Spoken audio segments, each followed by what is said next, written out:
फिल्मी ज्ञान explained rocket boys episode 1। साल 1962 का है। चाइना ने भारत पर हमला कर दिया है। हमारे बहादुर सोल्जर पूर्ण साहस और द्वितीय शौर्य और असीम देश प्रेम के साथ दुश्मनों से मुकाबला कर रहे हैं। पर एक चीज जो इनको आगे बढ़ने से रोक रही है वो है हमारे देश का विज्ञान। हम अभी अभी गुलामी से बाहर आए ही हैं और पहले पाकिस्तान फिर चाइना हमारी मजबूरी का फायदा उठाना चाह रहा है। पर इंडियन न्यूक्लियर साइंस के पितामह कहे जाने वाले होमी जहांगीर भाभा को यह बात हजम नहीं हो रही। वो एटम बम बनाने का प्रपोजल रखते हैं पर इस कमेटी का हर शख्स इनके खिलाफ है, यहाँ तक कि विक्रम साराभाई भी। इनको लगता है कि हमें डिप्लोमेसी का रास्ता अपनाना चाहिए, एटम बम का नहीं। हिरोशिमा नागासाकी में क्या हुआ वो हम सबकी आंखों के सामने है। फिर हम क्यों उसी घटिया रास्ते पर जा रहे हैं। होमी साराभाई को बहुत समझाते हैं कि न्यूक्लियर एनर्जी का सही इस्तेमाल करने के लिए ही इस कमेटी का गठन किया गया था और इस वक्त एटॉमिक बम से ज़्यादा कुछ भी जरूरी नहीं। भाभा का मानना था कि चाइना सिर्फ इसी भाषा में समझेगा, लेकिन बाकियों का कहना था कि चाइना इससे और बौखला जाएगा और भारत पर तेजी से हमला करने लगेगा। होमी साराभाई को बहुत समझाने का प्रयास करते हैं लेकिन इस काम में वो असफल रहते हैं। इसके बाद साराभाई रिजाइन दे देते हैं। बाद की बातें बाद में करेंगे, पहले चलते हैं साल 1940 में।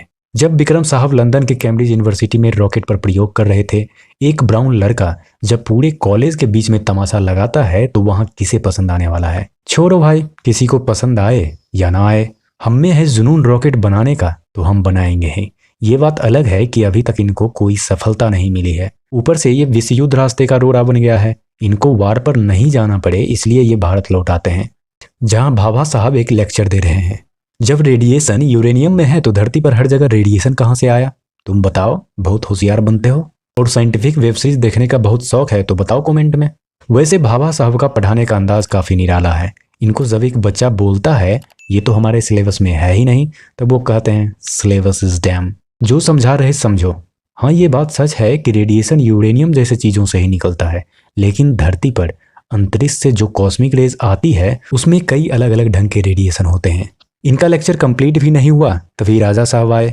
वो भाभा के साथ काम करना चाहते हैं पर भाभा के काम करने का तरीका भी अलग था और राजा साहब से इनकी पॉलिटिक्स भी अलग थी। नहीं समझे बाबू? अभी समझाते हैं। साल था 1940 का। मुस्लिम लीग भारत में अपना पैर पसारने लगा था। मोहम्मद अली जिन्ना हिंदू मुस्लिम दोनों में नफरत का बीज बो रहे थे। राजा साहब को यह डिसाइड करना पड़ेगा कि गलती से यदि जिन्ना का मकसद सफल हो गया तब वो किस मुल्क को मजबूत बनाएंगे। दूसरी तरफ विक्रम भाई थे जो जिन्ना का भाषण सुनकर अवसाद से गिर गए थे। फिर उनको कोई अच्छा लेक्चरर भी नहीं मिल रहा था। भारत में ये कैम्ब्रिज ढूंढ रहे थे। इनको अफसोस हो रहा था कि कुछ दिन और वहां रुक जाते तो कितना अच्छा होता। युद्ध तो कभी ना कभी खत्म होनी ही थी। उसके बाद पढ़ाई शुरू करते। भारत आके सब कुछ बर्बाद हो गया। हमारा रॉकेट बनाने का सपना लगता है अधूरा ही रह जाएगा। तब इनके पिताजी ने इनको समझाया, बेटा युद्ध कभी रुकता नहीं, ये कभी बाहर तो कभी अंदर चलता ही रहता है, तो तुम इस सब का फिक्र मत करो, नया रास्ता ढूंढते रहो। इनके पिताजी खुद इनके लिए एक नया रास्ता बना दिए। वो सीवी रमन साहब के पास इनका प्रोजेक्ट भेज दिए। वो काफी इंस्पायर हुए और इनको साथ काम करने का न्योता दिया। फिर क्या था, विक्रम भाई बिना देर किए चले बेंगलोर, जहां सीवी रमन साहब इंडियन इंस्टीट्यूट ऑफ साइंस के ऊपर ब्रिटिश फ्लैग को देखकर काफी दुखी हैं। उसी ब्रिटिश झंडे के नीचे भाभा साहब बैलून एक्सपेरिमेंट पर काम कर रहे, जो आसमान में जाकर कॉस्मिक रे के बारे में पता लगाएगा। एक बार ये काम हो जाए तो यह साइंस के क्षेत्र में बड़ी क्रांति होगी। विक्रम बैलून में रबर की जगह पॉलीथीन यूज करने को कहते हैं। इनको क्या पता कि इस फील्ड में भाभा साहब इनके पिताजी हैं। पॉलीथीन -70 डिग्री पर टिक ही नहीं पाएगी, इसलिए रबर तो चाहिए ही। खैर विक्रम भाई को यहाँ मन लगने लगा। इनको ये जगह कैम्ब्रिज से भी अच्छी लगने लगी और सबसे जबरदस्त लगा भाभा का टैलेंट। वो सिर्फ साइंटिस्ट ही नहीं, एक अच्छे एक्टर, गायक, पेंटर, गिटार वादक और ना जाने क्या क्या गुण है इनमें। लेकिन बैलून एक्सपेरिमेंट 20 बार असफल हो चुका था। पर इनका कहना है असफलता सफलता के एक कदम नजदीक ले जाती है और इनकी इसी जिद की वजह से बैलून एक्सपेरिमेंट सफल हो गया। साइंस तो अपने हिसाब से प्रगति कर ही रही थी। देश की आज़ादी की मांग भी उसी रफ्तार से बढ़ रही थी। साल 1942 आ गया। मुंबई के ग्वालियर टैंक मैदान में गांधी जी का भाषण होने वाला था। मानो अंग्रेजों का सूरज डूबने ही वाला था, लेकिन भाभा साहब विक्रम को अंग्रेजी अधिकारी क्रेनसेव के स्वागत में रखे डिनर पर चलने को बोलते हैं। पर विक्रम भाई को यह पसंद नहीं आता। वो कहते हैं उधर बापू पूर्ण आज़ादी की मांग कर रहे और आप अंग्रेजों की सेवा में लगे हैं। तब भाभा साहब बोलते हैं, तुम्हें पता है ना, ये सारे रिसर्च के पैसे अंग्रेज ही देते हैं। विक्रम बोले, ये तो उनका काम है और आज़ादी हमारा अधिकार। भाभा बोले, तो क्या एक दिन ग्वालियर टैंक जाने से आज़ादी मिल जाएगी? साराभाई, नहीं, पर सबको हौसला तो मिलेगा, एकता में ही तो बल होता है। भाभा, तुम जो यहाँ रहकर कर सकते हो वो लाखों के भीड़ में कोई नहीं कर सकता।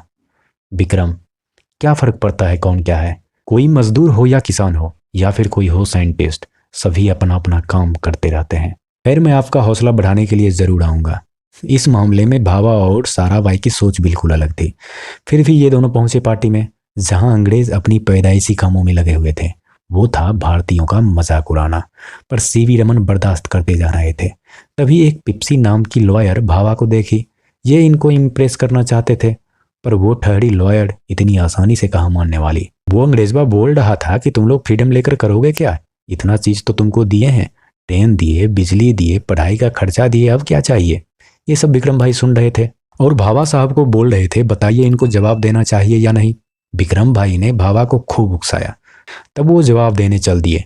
वो बोले, तुम अंग्रेज किस बात का गुमान करते हो, वर्ल्ड वार में अच्छे से कुटाए हो, कॉमनवेल्थ में यदि हम पैसे ना दें तो तुम खेल नहीं पाओगे, इतना चीज यहाँ से लूट के गए हो, तब तुम्हारी बीवी बच्चे का पेट भरता है। और चले आए मुंह उठाकर बोलने, मैं तो कभी कभी ये सोचता हूँ कि जब तुमको भारत से भगाएंगे, जो कि जल्द ही होने वाला है, तब तुम करोगे क्या, जियोगे कैसे। तुम में टैलेंट है नहीं, ना है तुम में तमीज, तो भूखे मर जाओगे ना तुम। ये घोड़ा लाल पीला होने लगा और बोला, हाउ डेयर यू। भाभा बोले, इजीली। सभी ठहाके मारकर हंसने लगे। पिप्सी मैम भी इम्प्रेस हो गई, लेकिन इनकी आंख की तस्वीर बदल गई। जोरदार मुक्का जो लगा, पर क्या फर्क पड़ता है, छिला हुआ मुर्गा को छिला हुआ तो बोल दिए।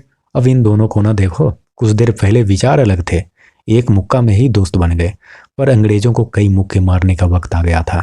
गांधी जी ने करो या मरो का नारा दिया और बोले, हमें तब तक आराम नहीं करना है जब तक हमें पूर्ण आजादी नहीं मिल जाती। लगता है भाभा साहब ने गांधी जी की बात को बड़े ध्यान से सुन लिया था। वो चल दिए थे छत पर से झंडा हटाने, और इस कुराफाती में इनके साथ थे विक्रम, साराभाई। ये मोमेंट होता ही है कमाल का। मोबाइल पर देख रहे थे तब भी रोंगटे खड़े हो गए और आंखों में आंसू आ गए। मजा ही आ गया। ये अंग्रेज नीचे से देखते ही रह गया। रमन साहब मुस्कुराते रहे और जनता अंग्रेजों भारत छोड़ो का नारा लगाती रही। अभी तो सिर्फ झंडा लहराया गया है, अभी और भी बहुत सारे काम करने बाकी हैं। मिलते हैं आपसे अगले एपिसोड में।